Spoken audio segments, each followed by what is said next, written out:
You know what's worse than finding out your husband's cheating?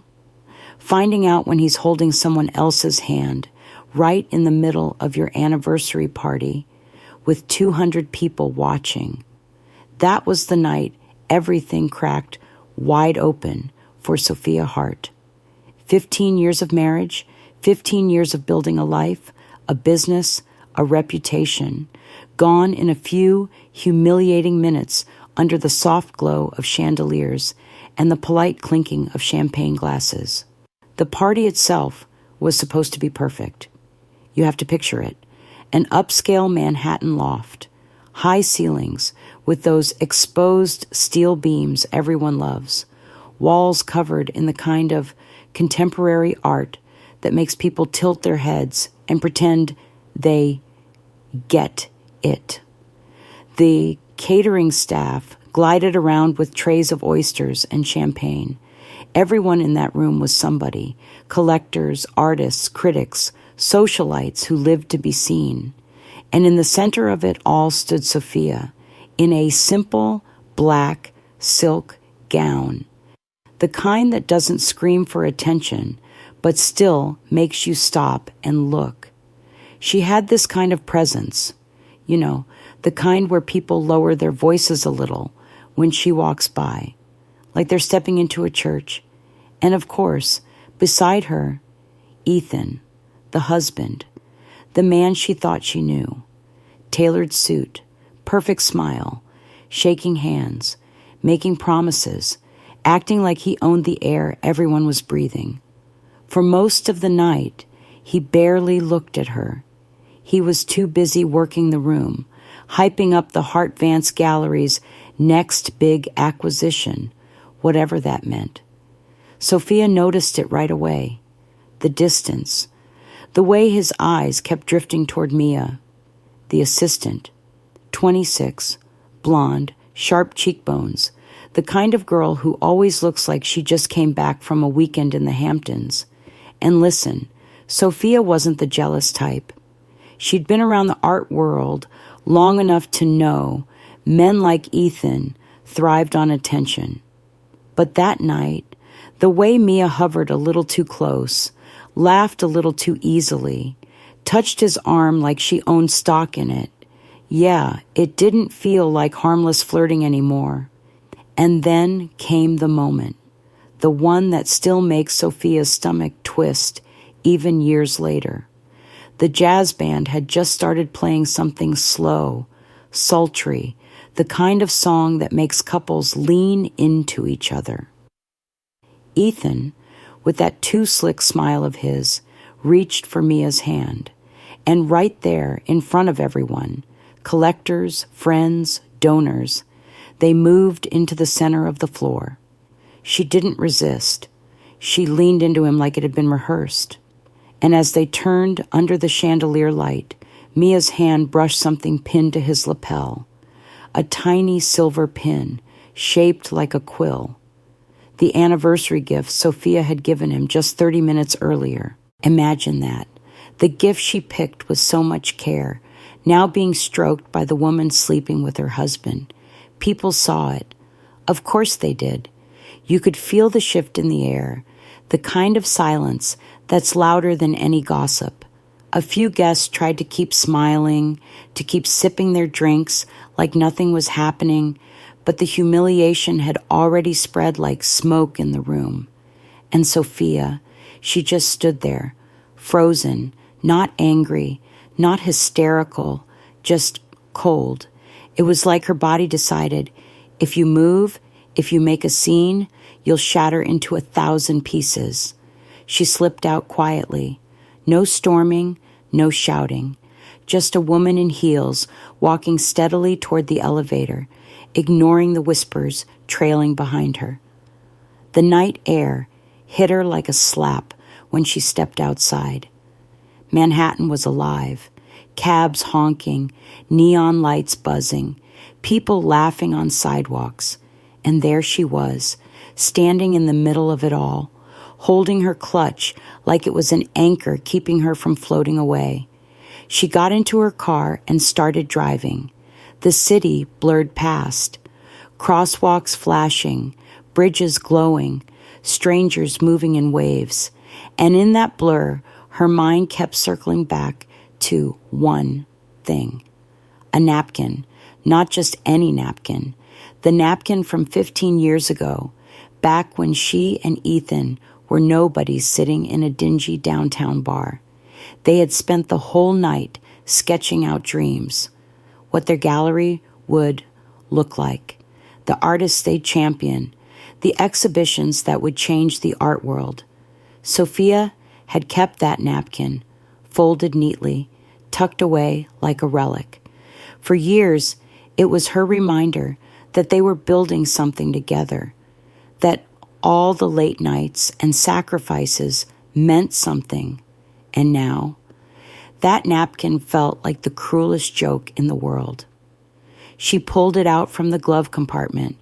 It was still there, edges worn, ink faded, but legible.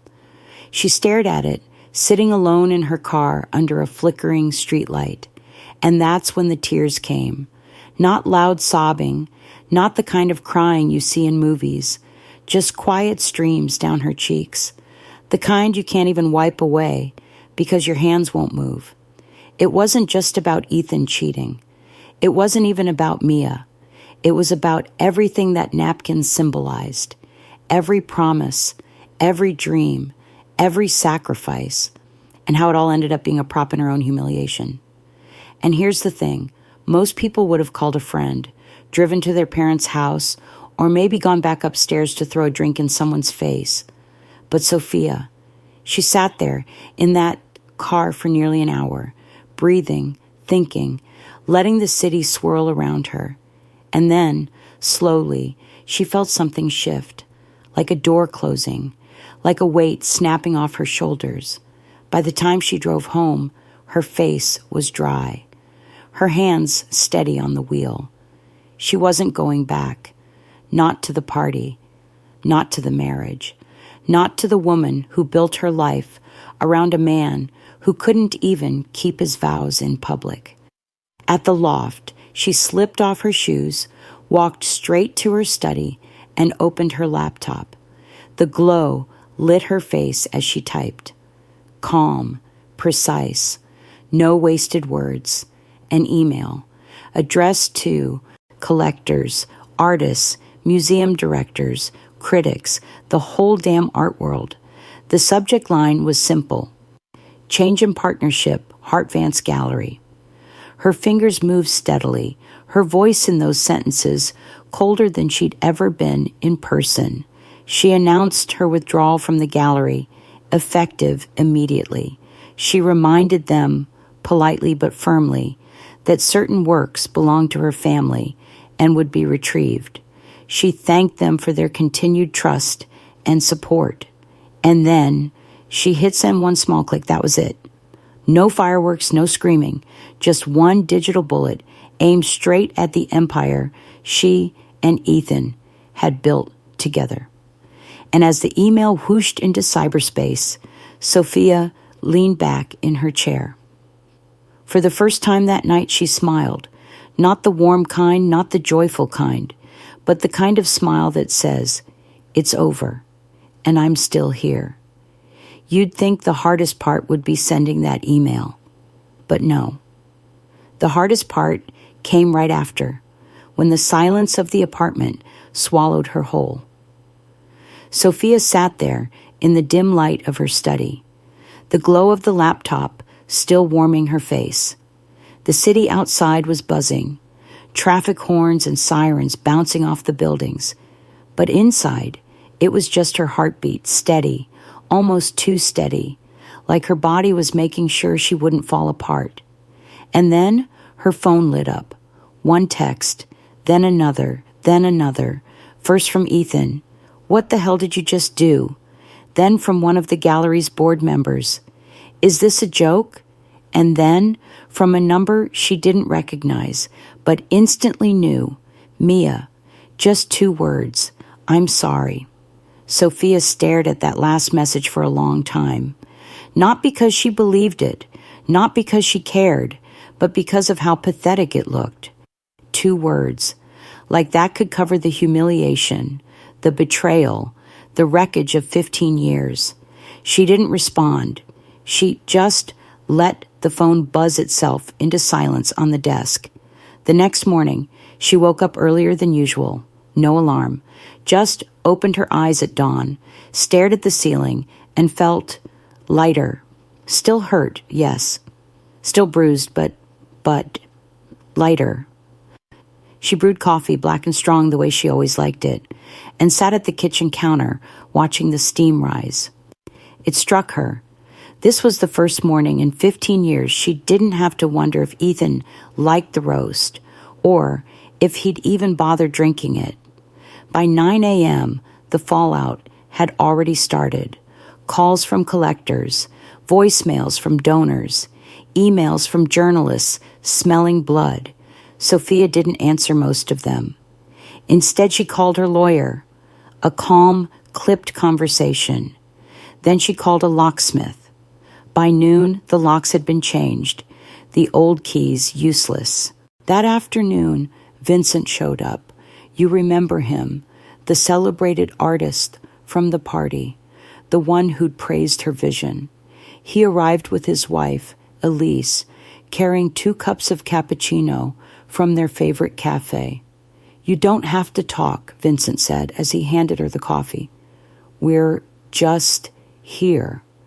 And they sat in her living room. No small talk, no pity, just presence.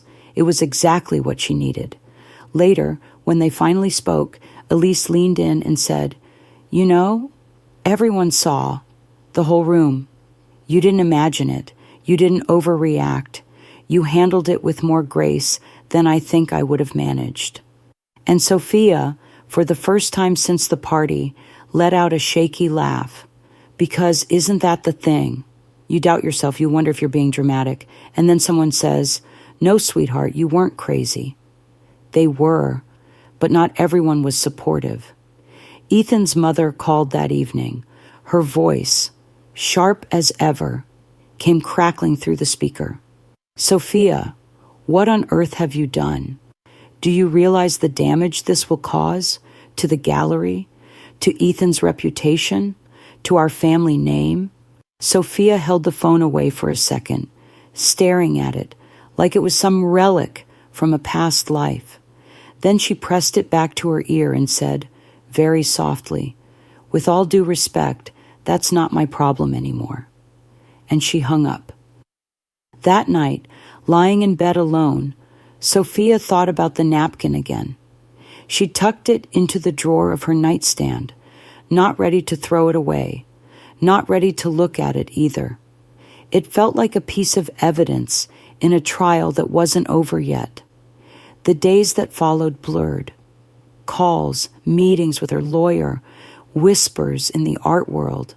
Some people were cautious, others gossiped openly. But Sophia stayed still, like the eye of a storm. She wasn't about to let the noise pull her under. And then came the first big blow to Ethan. About a week after the email, Sophia's lawyer called with a discovery. He's been siphoning gallery funds, the lawyer said flatly. Luxury trips with Mia, labeled as business expenses, 5-star hotels, private flights, dinners that cost more than most people's rent. Sophia closed her eyes, took a deep breath, and let the anger wash over her.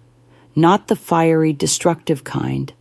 No, this was the clean anger, the kind that sharpens you, that makes you see exactly where the cracks are. Because here it was, proof that Ethan wasn't just unfaithful, he was reckless, stupid, and that stupidity would cost him dearly. Of course, Ethan tried to fight. He left voicemails, rage-filled, desperate, some slurring late at night. You think you're better than me? You think you can just walk away? This gallery is mine, Sophia. Mine. She never replied. Not once. Silence was her weapon now, and it cut deeper than any words she could have thrown back. One evening, While she was reviewing some papers with her lawyer, she caught her own reflection in the window. And you know what? She looked calm.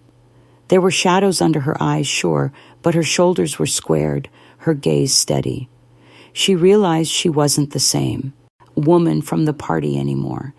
That Sophia had been cracked open, but instead of falling apart, something new was forming, something stronger. And here's where the Latkeo really began, because the art world, that fickle, gossipy, cutthroat community, started choosing sides. At first, people assumed Sophia would fade, retreat quietly. But as the weeks went on, something shifted. Collectors began calling her directly. Young artists, eager for her eye, reached out. Critics whispered that maybe, just maybe, she was the real force behind Hart Vance all along. Ethan, meanwhile, found doors closing, meetings canceled, deals falling apart. It was like the air had changed, and suddenly his charm didn't work anymore. Sophia watched it all happen with a kind of detached clarity. She didn't gloat, didn't celebrate. She just kept moving, one step at a time, like a chess player who already knew how the match would end. And late one night, sitting in that same study where she'd sent the email, she opened her journal and wrote one sentence. I am not the woman who begs to be chosen. I am the woman who chooses herself. She closed the book, turned off the light, and went to bed.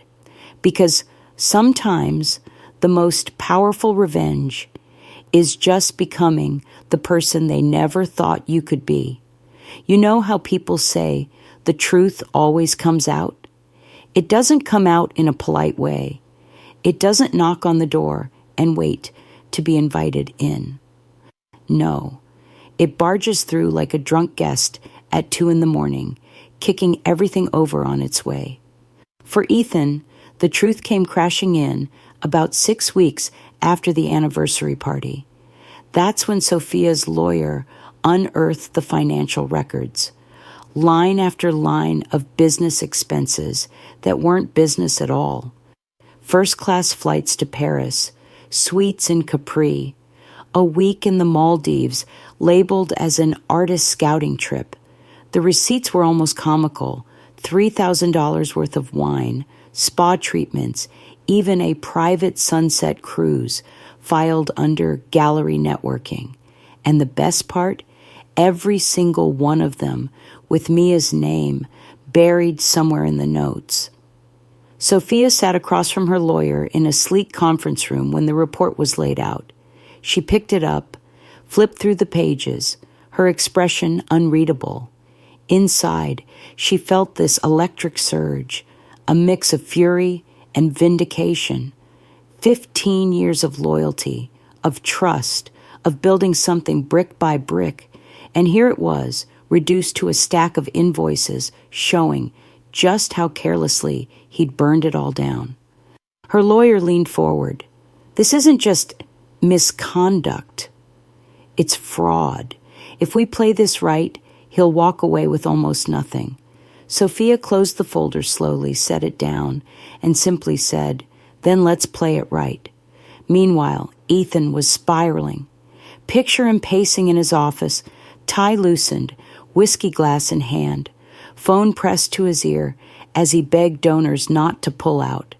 His charm, once his greatest weapon, was losing its shine. The collectors whispered that he'd lost control. The artists started to doubt if the gallery could even pay their commissions. And Mia? Well, Mia wasn't looking quite so radiant anymore.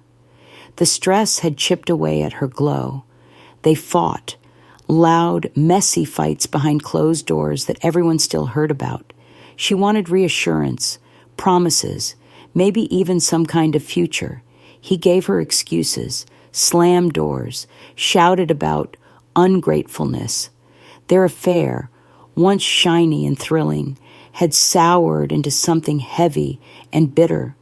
But the real breaking point came during the first court hearing.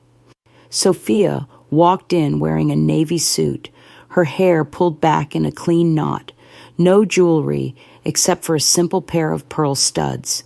No theatrics, just quiet authority.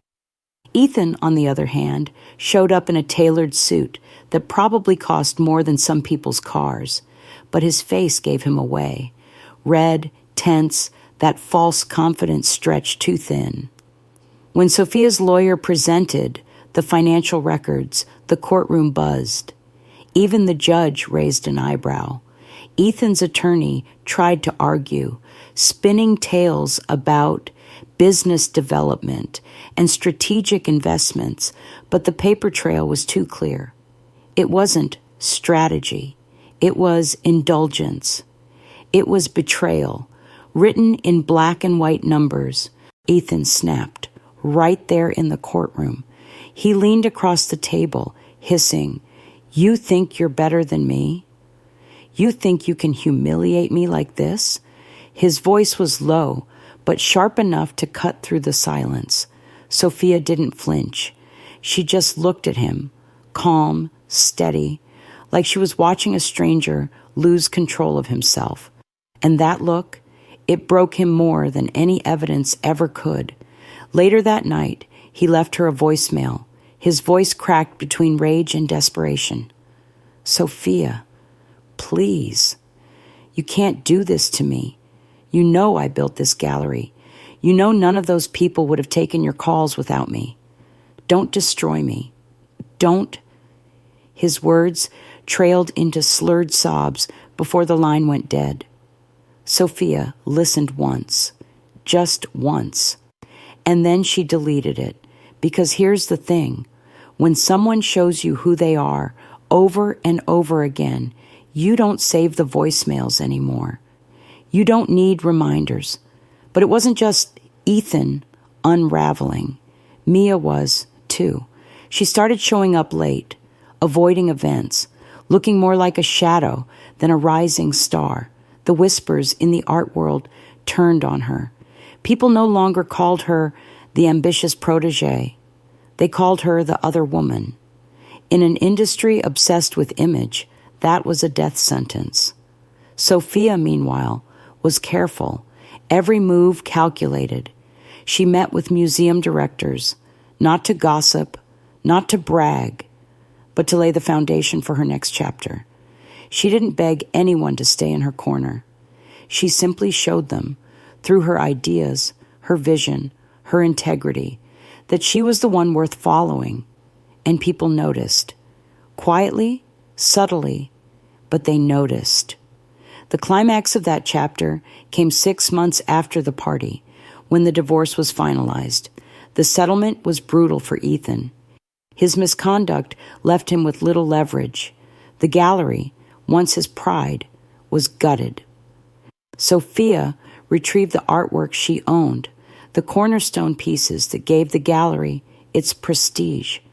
Without them, the walls stood bare, empty frames like skeletons hanging in the dark. On the day the movers came to collect the pieces, Ethan tried to stop them. He stood in the middle of the gallery floor, shouting, waving his arms, demanding they put the art back. But the movers ignored him, following the court order. Sophia walked in, clipboard in hand, overseeing the process with quiet authority. She didn't look at him, didn't speak to him. At one point, he broke. His voice cracked, pleading, "Sophia, please don't do this. This place, it's all I have left." And she finally turned to him. Just one glance, no words, just eyes that said everything. You had everything, and you threw it away. That silence hit harder than any cruel speech could have. He dropped his arms, slumped into a chair, and watched as the last masterpiece was carried out, leaving nothing but blank white walls. For Sophia, that was the moment. Not the party, not the courtroom, not the voicemails. That moment, standing in the gallery stripped bare, she felt the weight lift completely. It was over. The empire had crumbled, not with a bang, but with the quiet scrape of movers wheeling out canvases. And when she walked out of those doors, the city air felt different, lighter, sharper, like the beginning of something new. Because sometimes the real climax isn't the explosion. Sometimes it's the silence afterward, the moment you realize the worst is behind you and the rest of your life is waiting. You'd think that after dismantling her marriage and her gallery, Sophia would take a break, right? Go sit on a beach somewhere, maybe drown in margaritas. Post those cliché sunset photos with captions like New Beginnings. But that wasn't her. Sophia wasn't wired for escape. She was wired for building, for creating, and she knew the only way forward was through. So when the call came from the Metropolitan Museum of Art, the Met, the Holy Grail of institutions, she didn't hesitate. They wanted her to interview for a head curator position, not partnership, not some temporary consultant role. Head curator, the role people wait decades to be considered for. But of course, it wasn't that simple. Walking into that boardroom the first time, Sophia felt the weight of it. Picture long mahogany tables, walls lined with oil portraits of past directors, the faint smell of old books and polish. And around the table, men, mostly older, mostly skeptical, mostly used to women in supporting roles, not leading them. They smiled politely, but their eyes said it all. You're damaged goods, a divorcee from a scandal, a woman whose gallery just collapsed. Why should we trust you? Sophia sat down, adjusted the cuffs of her blazer, and met every single pair of eyes with calm confidence. She wasn't here to beg. She wasn't here to sell herself. She was here to prove, by sheer clarity, that she was the only choice that made sense. They asked questions, one after another. How do you see our future exhibitions competing globally? What strategies would you employ to attract younger patrons without alienating traditional donors? How would you handle conflicts of interest with private collectors? And Sophia answered steady as a heartbeat. She laid out a vision, exhibitions that blended old masters with contemporary dialogue, programs that turned the museum into not just a place to look at art, but a place to experience it. She talked about transparency in acquisitions, about mentorship for young scholars, about creating partnerships with universities that could breathe fresh life into dusty galleries. Halfway through, one board member leaned back and crossed his arms. "Ms. Hart," he said, voice dripping with skepticism. "What makes you think you can lead an institution of this size when you couldn't even keep your own gallery intact?" The question hit the air like a slap. A few people glanced down, embarrassed, but no one defended her. This was the test. Sophia paused, took a sip of water, and then she smiled. Not a fake smile, but the kind of smile you use when you know you've already won. "You're right," she said calmly. "I couldn't keep my gallery intact because it wasn't mine alone. I built it with a partner who valued appearances over integrity. And when that foundation cracked, I did the only thing I could. I walked away, and I left him to face the collapse he created. What I did protect, what I always protect, was the art, the artists, and the vision. That's why collectors still call me. That's why critics still respect me. And that's why, sitting here, I can tell you this. I don't cling to broken structures. I build new ones." Silence. Then one board member cleared his throat. Another scribbled something down. And slowly, almost reluctantly, a few heads began to nod. That was the turning point. By the end of the week, Sophia was offered the position, head curator at the Met. The first day she walked into her new office, she stood at the window, looking out over Central Park. Below, tourists and locals bustled, the city alive as ever. She felt that strange mix of fear and exhilaration, the sense that you're standing at the bottom of a mountain you've waited your whole life to climb. But Sophia wasn't climbing alone. Enter Clara. Clara was her new assistant, fresh out of grad school, glasses a little too big for her face, always scribbling notes like the world would fall apart if she missed a single detail. On the first day, she burst into the office with an armful of files and nearly tripped over her own shoes. Sophia caught the papers before they hit the floor and said, smiling, "Slow down. The art's not going anywhere." Clara blushed, pushed her glasses up, and whispered, "Sorry, Ms. Hart. I can't believe I get to work for you." That sentence stuck with Sophia. Work for you. She remembered being Clara once, eager, nervous, hungry for approval. And for the first time in a long time, she felt a different kind of responsibility, not just to herself, but to the young women coming after her. Together, they dove into the work, planning exhibitions, drafting proposals, meeting with artists. Clara brought fresh energy. Sophia brought wisdom and restraint. And together they made a team that surprised even the most skeptical board members. And late at night, when the museum halls were quiet and the city lights glowed through the windows, Sophia sometimes pulled out that old, unpublished dissertation of hers, the one she'd shelved years ago when Ethan convinced her the gallery was the only dream worth chasing. Clara encouraged her. "You should finish it. It's brilliant." And slowly, Sophia began to believe it again. But the real test came with her first major exhibition. It was bold, controversial even, a juxtaposition of Renaissance art with contemporary installations, old masters facing modern disruptors. People said it was risky, that donors would hate it, but Sophia stood firm. "Art isn't meant to be comfortable," she told the board. "It's meant to be alive." Opening night was electric. Crowds flooded in. Critics scribbled furiously in notebooks. Young visitors gawked at the contrasts, while older patrons argued about the meanings. It wasn't just an exhibition, it was a conversation, alive in every corner of the museum. And when the reviews came out the next morning, they were glowing. Headlines called it a daring triumph. "Honor non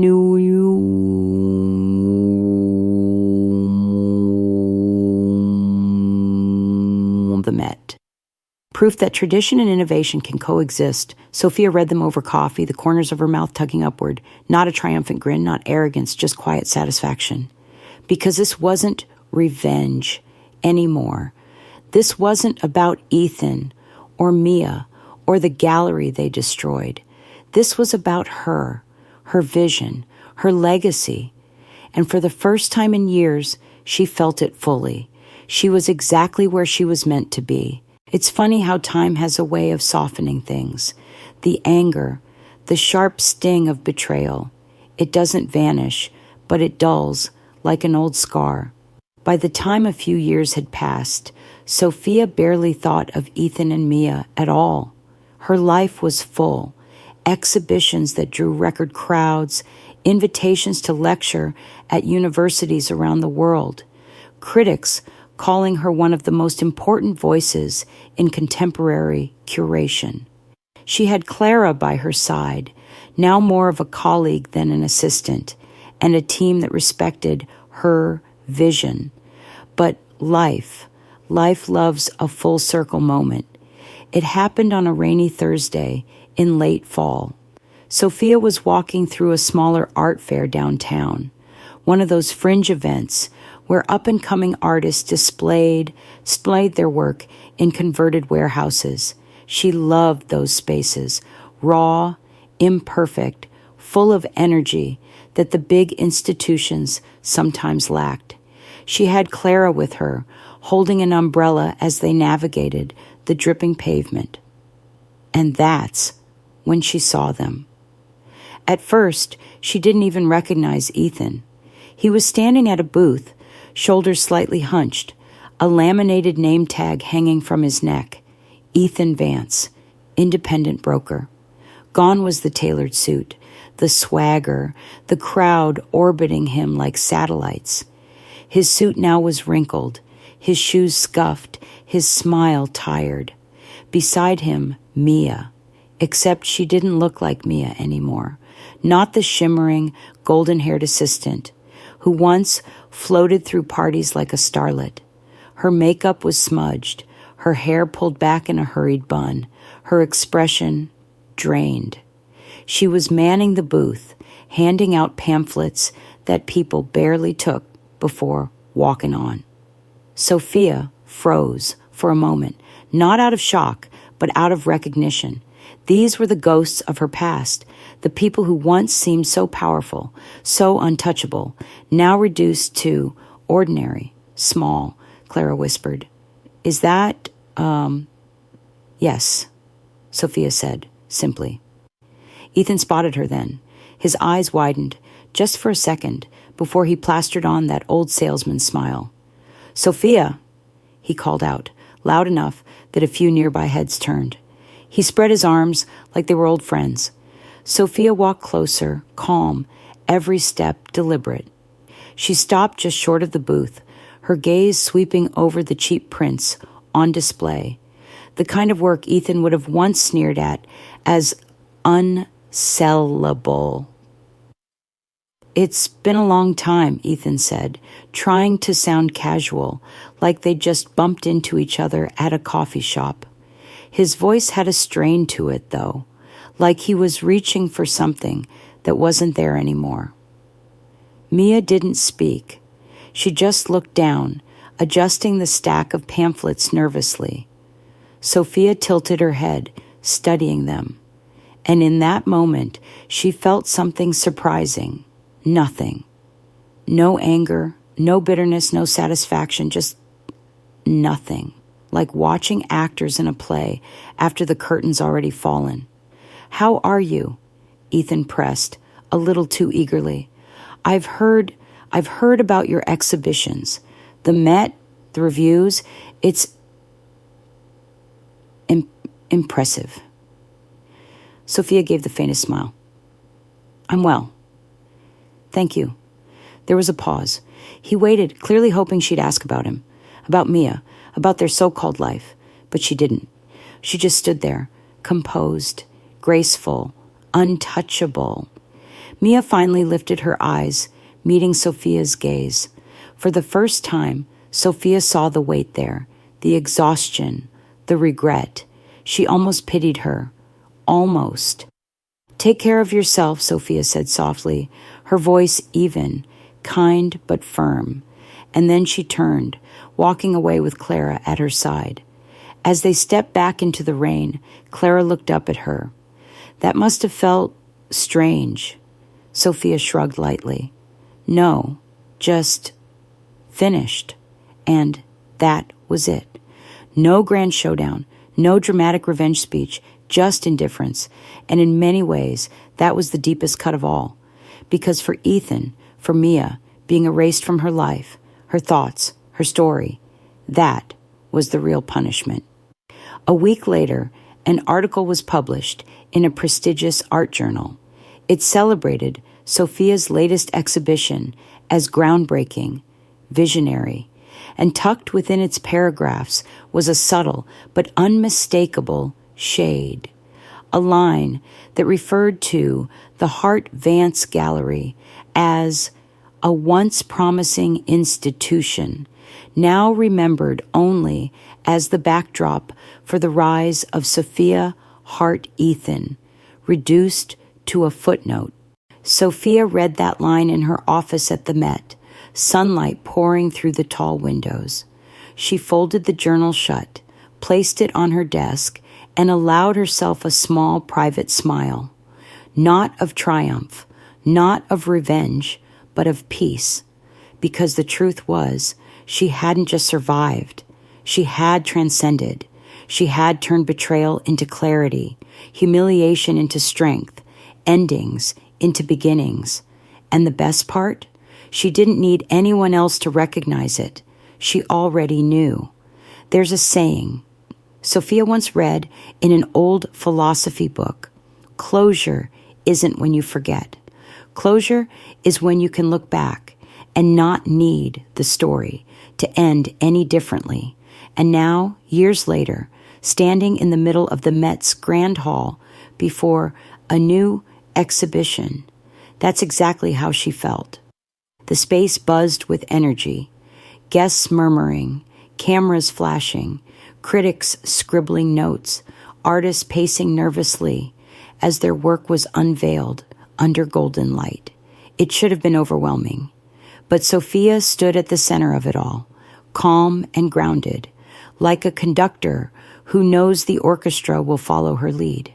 She glanced at the canvases on the walls, the installations gleaming under carefully placed lights. This exhibition wasn't just another show. It was her vision, her voice, stitched together through centuries of art and stories. And as she walked the halls, people turned to her, not to Ethan, not to some board member, not to a wealthy donor, but to her. She was the gravity in the room. Clara joined her, notebook in hand, whispering updates, making sure every detail was perfect. Sophia looked at her and felt something she hadn't expected to feel tonight. Gratitude. Deep, unshakable gratitude. Because she remembered what it was like to be Clara. Hungry, overlooked, dismissed.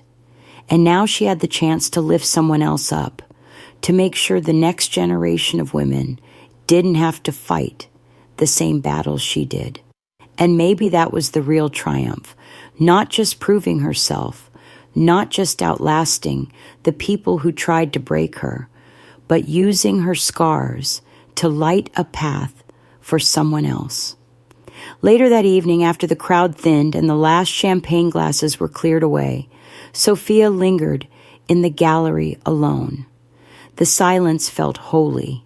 She walked slowly until she stood before a small, framed artifact displayed in one corner. It wasn't a painting. It wasn't a sculpture. It was the napkin. Yes, that napkin. The same crumpled bar napkin where she and Ethan once scribbled their dreams. Years ago, she'd thought about throwing it away, about erasing it from her life. But she hadn't. Instead, she'd reframed it, literally, preserved it behind glass, labeled with a single placard, Heart Gallery, 2005, original sketch of proposed vision. To anyone else, it was just a scrap of paper. To Sophia, it was proof. Proof that even broken beginnings can become part of a bigger story. Proof that pain doesn't have to be hidden. It can be transformed, elevated, turned into art.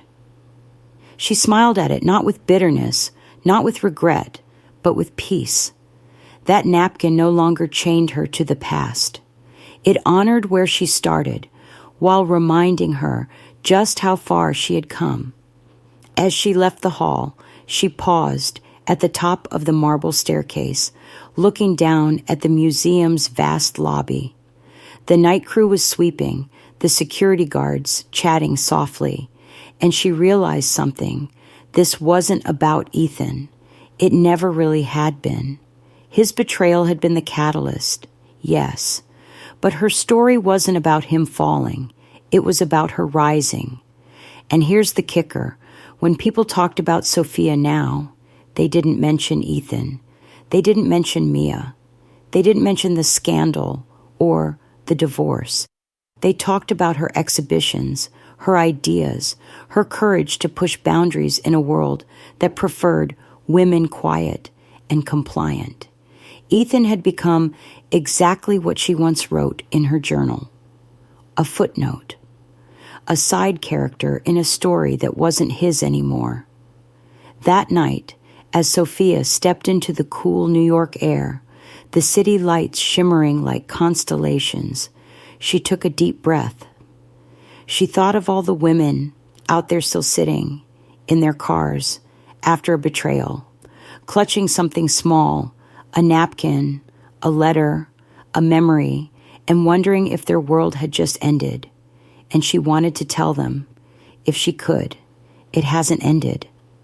It's just beginning. Because sometimes the most powerful revenge isn't anger or even justice. It's becoming so much more than they ever believed you could be. It's walking past the wreckage without looking back. It's living a life so full, so unapologetically yours, that the people who hurt you become nothing more than shadows fading in the rearview mirror. Sophia didn't need revenge. She didn't need an apology. She didn't even need closure. What she had was better. She had herself. And in the end, that was everything.